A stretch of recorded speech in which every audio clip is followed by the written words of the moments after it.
জগন্নাথ দেবের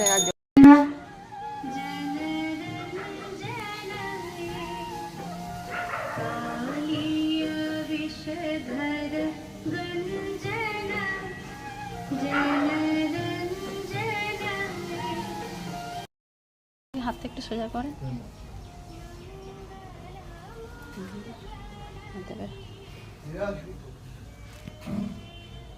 তো কি করবে ওজন করবে আগে চুলটা কেটে নেবে চুলটা আগে কেটে না আমি আবার দোকানে চলে চলো এটা রাখো রাখো দেখি কি কি জিজ্ঞেস করবে বললে জিজ্ঞেস করবে আজ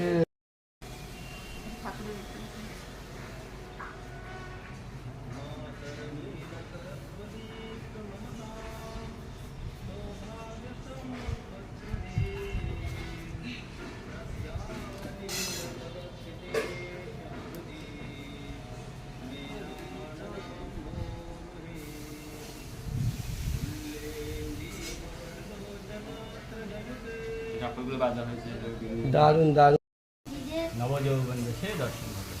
কি বেশে? নবযৌবন। তাহলে ওনাদের যে শরীর খারাপ হলো এখন ওনারা সুস্থ আছেন তো? হ্যাঁ এখন সুস্থ, এবার আগামীকাল বেরোতে তাহলে আগামীকাল আমরা কখন যাচ্ছি? 10-12টার মধ্যে উঠে যাবেন, উঠে চলবে, তারপরে বিকেল থেকে আবার চালু শুরু হবে।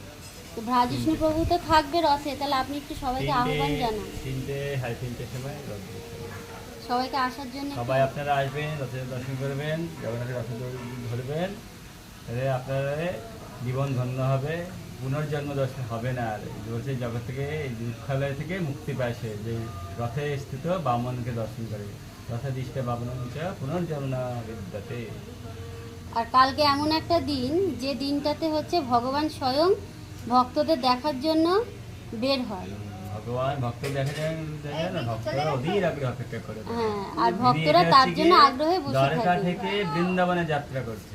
আচ্ছা, তাহলে কালকে এত পবিত্র একটি দিন, তাহলে সেই দিনে আপনাদের সবাইকে আহ্বান রইল, আপনারা আসুন, জগন্নাথ দেবের দর্শন করুন। প্রভু আমার একটা বক্তব্য ছিল প্রভু, ঠাকুর ভগবানের যে কোন 3টের সময় রথে উঠবেন প্রভু কালকে?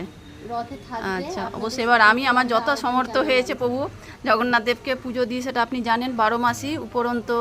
আর আমি যত সমর্থ যেইটুকুনি পেরেছি ভগবান দেবকে দান করেছি। হ্যাঁ, ত্রুটি মার্জনা করবেন যেইটুকুনি সম্ভব হয়েছে আমার পক্ষে প্রভু। প্রভু আর কিছু কি বলার আছে?